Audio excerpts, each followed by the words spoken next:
দেশের ইতিহাসে ১৯৯৬ সালকে আপনি কিভাবে ব্যাখ্যা করবেন? একটা অদ্ভুত বছর, নাকি দেশের রাজনীতির সবচেয়ে বড় টার্নিং পয়েন্ট? খেয়াল করে দেখুন, পৃথিবীর ইতিহাসে এমন নজির খুব কমই আছে যেখানে মাত্র কয়েক মাসের ব্যবধানে একটা দেশে দুবার জাতীয় নির্বাচন অনুষ্ঠিত হয়। আরও অবাক করা বিষয় হলো, একটা নির্বাচিত সরকার শপথ নেওয়ার মাত্র ৪৫ দিনের মাথায় পদত্যাগ করতে বাধ্য হয়। কিন্তু কেন এমনটা হয়েছিল? কি এমন পরিস্থিতি তৈরি হয়েছিল যে প্রবল ক্ষমতাবান একটা সরকার ভেঙে পড়েছিল তাসের ঘরের মতো?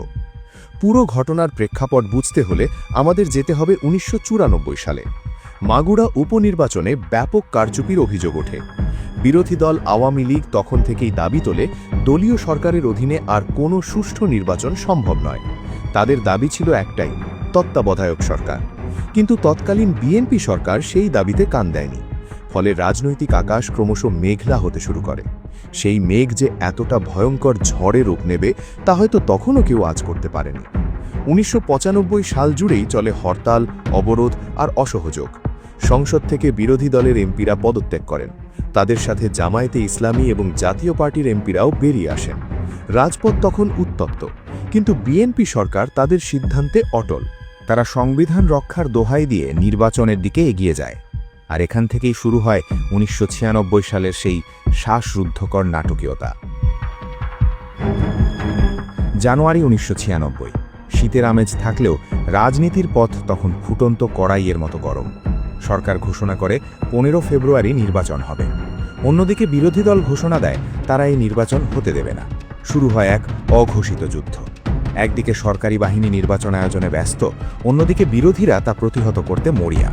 দেশের পরিস্থিতি তখন কতটা ভয়াবহ ছিল তা আন্দাজ করা যায় সংবাদপত্রের পাতাগুলো উল্টালে। নির্বাচনের আগে প্রধানমন্ত্রী খালেদা জিয়া যখন নির্বাচনী প্রচারণায় নামেন, তখন তাকে এক অদ্ভুত পরিস্থিতির মুখোমুখি হতে হয়। তিনি যেখানেই সমাবেশে যাচ্ছেন সেখানেই বিরোধী দল হরতাল ডাকছে। এমনকি নিজের নির্বাচনী এলাকা ফেনীতে গিয়েও তিনি স্বস্তিতে ছিলেন না। সেখানে তাকে কালো পতাকা দেখানো হয়। পরিস্থিতি এতটাই খারাপ হয়ে যায় যে নিরাপত্তার অভাবে তাকে দুটি সমাবেশ বাতিল করতে হয়।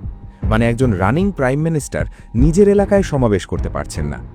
সহিংসতা তখন আর কেবল স্লোগানে সীমাবদ্ধ নেই। রাজশাহীতে তৎকালীন মেয়রের বাড়িতে বোমা হামলা হয়। এমনকি খোদ প্রধানমন্ত্রীর গাড়িবহর লক্ষ্য করে বোমা ছোড়া হয়েছে এমন খবরও তখন চাউর হয়।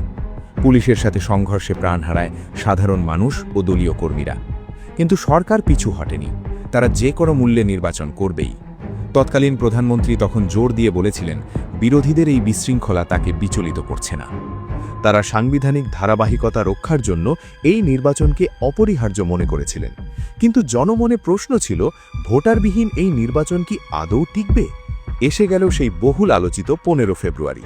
দিনটি ছিল হরতালের চাদরে মোড়ানো।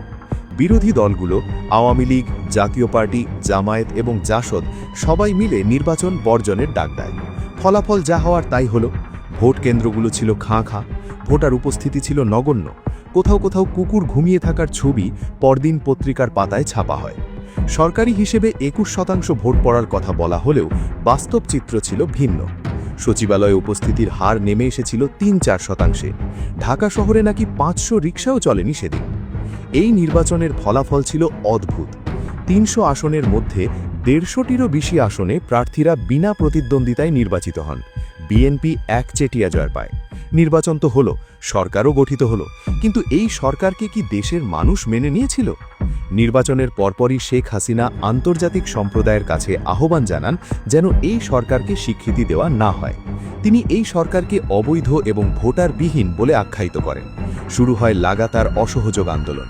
এবার আর শুধু হরতাল নয়, শুরু হলো রাজপথ দখলের লড়াই। চট্টগ্রাম তখন জ্বলছে।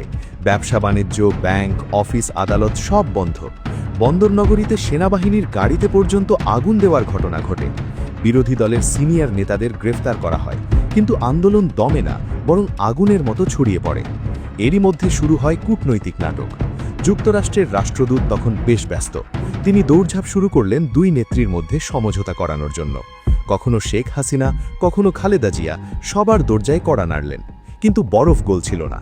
এমনকি মার্কিন কংগ্রেস সদস্য বিল রিচার্ডসন ঢাকায় আসেন। তিনি বিমানবন্দর থেকেই সোজা বলে দেন রাজনৈতিক সংকট মেটাতে তিনি প্রস্তুতি নিয়েই এসেছেন। কিন্তু বাইরের চাপে কি ঘরের বিবাদ মেটে? সমঝোতার টেবিলে নানা প্রস্তাব আসছিল। খালেদা জিয়া প্রধানমন্ত্রী থেকে পদত্যাগ করবেন কিনা, তত্ত্বাবধায়ক সরকারের প্রধান কে হবেন, এসব নিয়ে দর কষাকষি চলছিল। কিন্তু বিরোধী দল তাদের এক দফা দাবিতে অনড়। এই সংসদ বাতিল করতে হবে এবং নির্দলীয় সরকারের অধীনে নতুন নির্বাচন দিতে হবে। ঠিক এই সময়ে আন্দোলনের মোড় ঘুরিয়ে দেওয়ার মতো একটি ঘটনা ঘটে, যা বাংলাদেশের রাজনৈতিক ইতিহাসে আগে কখনো দেখা যায়নি। তৈরি হয় জনতার মঞ্চ। জাতীয় প্রেস ক্লাবের সামনে গড়ে ওঠা এই মঞ্চটি ছিল অভিনব। এর আগে রাজনৈতিক দলগুলো মঞ্চ করত, কিন্তু এটি ছিল অন্যরকম। ঢাকা সিটি কর্পোরেশনের মেয়র মোহাম্মদ হানিফের নেতৃত্বে এই মঞ্চ তৈরি হয়। কিন্তু এখানে সবচেয়ে বড় চমক ছিল সরকারি কর্মকর্তাদের অংশগ্রহণ। অর্থাৎ যারা সরকারের অংশ, সেই আমলা বা সচিবরাও সরকারের বিরুদ্ধে গিয়ে বিরোধী দলের মঞ্চে যোগ দিয়েছেন। সচিবালয়ের কর্মকর্তারা, যারা রাষ্ট্রের চাকা সচল রাখেন, তারা যখন বিদ্রোহ করেন, তখন সরকারের পতন কেবল সময়ের ব্যাপার হয়ে দাঁড়ায়। ডক্টর মুহিউদ্দিন খান আলমগীরের নেতৃত্বে একদল সচিব জনতার মঞ্চে গিয়ে সংহতি প্রকাশ করেন। সরকার পুরোপুরি অচল হয়ে পড়ে। সচিবালয় থেকে কোনো ফাইল নড়ছে না, ডিসি এসপিরা কার নির্দেশ মানবেন তা নিয়ে বিভ্রান্ত। প্রশাসন কার্যত ভেঙে পড়ে। সরকার তখন আমলাদের বিরুদ্ধে রাষ্ট্রদ্রোহ মামলা দেয়, কিন্তু তাতে লাভ তো দূরের কথা, ঘি ঢালা হয় আগুনে। অন্যদিকে সাংস্কৃতিক কর্মীরাও পিছিয়ে ছিলেন না। জনতার মঞ্চে দিনরাত গান, কবিতা আর নাটকের মাধ্যমে প্রতিবাদ চলতে থাকে। শাহবাগ থেকে প্রেস ক্লাব, পুরো এলাকাটি যেন এক উৎসব মুখর রণক্ষেত্রে পরিণত হয়। সাধারণ মানুষ, ছাত্র, যুবক, মহিলা সবাই এক কাতারে। সরকার তখন চতুর্মুখী চাপে। একদিকে রাজপথের আন্দোলন, অন্যদিকে প্রশাসনের অসহযোগিতা, আর সাথে যুক্ত হয়েছে আন্তর্জাতিক চাপ।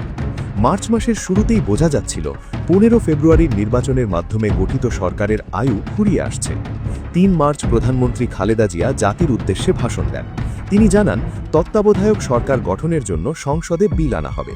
কিন্তু বিরোধী দল তখন আর শুধু বিলে সন্তুষ্ট নয়, তারা চায় প্রধানমন্ত্রীর পদত্যাগ। পরিস্থিতি সামাল দিতে রাষ্ট্রপতি আব্দুর রহমান বিশ্বাস উদ্যোগী হন, কিন্তু ততক্ষণে অনেক দেরি হয়ে গেছে। 19 মার্চ ষষ্ঠ জাতীয় সংসদের প্রথম অধিবেশন বসে। এই সংসদের একমাত্র কাজ ছিল সংবিধান সংশোধন করে তত্ত্বাবধায়ক সরকার ব্যবস্থা প্রবর্তন করা। যে তত্ত্বাবধায়ক সরকারের দাবি সরকার প্রথমে মানেনি, সেই দাবি পূরণ করার জন্যই এই বিতর্কিত সংসদ বসাতে হলো। 24 মার্চ রাতে সংসদে বিলটি উত্থাপন করা হয়। 26 মার্চ ভোর রাতে, অর্থাৎ স্বাধীনতা দিবসের প্রথম প্রহরে, সেই ঐতিহাসিক তত্ত্বাবধায়ক সরকার বিল পাশ হয়। এই বিল পাশের মাধ্যমেই মূলত ষষ্ঠ সংসদের প্রয়োজনীয়তা শেষ হয়ে যায়। কিন্তু নাটক তখনও শেষ হয়নি। বিরোধী দল সন্দেহ করছিল বিল পাশ করলেও বিএনপি ক্ষমতা ছাড়বে কিনা, তাই তারা আন্দোলন থেকে সরে আসেনি। অবশেষে 30 মার্চ সেই চূড়ান্ত মুহূর্ত আসে। প্রবল গণ আন্দোলনের মুখে প্রধানমন্ত্রী খালেদা জিয়াকে পদত্যাগ করতে বাধ্য হন। ভেঙে নেওয়া হয় মাত্র 45 দিন বয়সী ষষ্ঠ জাতীয় সংসদ। গঠিত হয় নিরপেক্ষ তত্ত্বাবধায়ক সরকার। প্রধান পরামর্শদাতা হিসেবে শপথ নেন সাবেক প্রধান বিচারপতি মোহাম্মদ হাবিবুর রহমান। 15 ফেব্রুয়ারির নির্বাচন করে বিএনপি হয়তো সাংবিধানিক ধারাবাহিকতা রক্ষা করতে চেয়েছিল, কিন্তু জনমনের ম্যান্ডেট ছাড়া যে কোনো সরকার টিকতে পারে না, তা প্রমাণ হতে সময় লেগেছিল মাত্র 1.5 মাস। এরপরের ঘটনা আমরা অনেকেই জানি।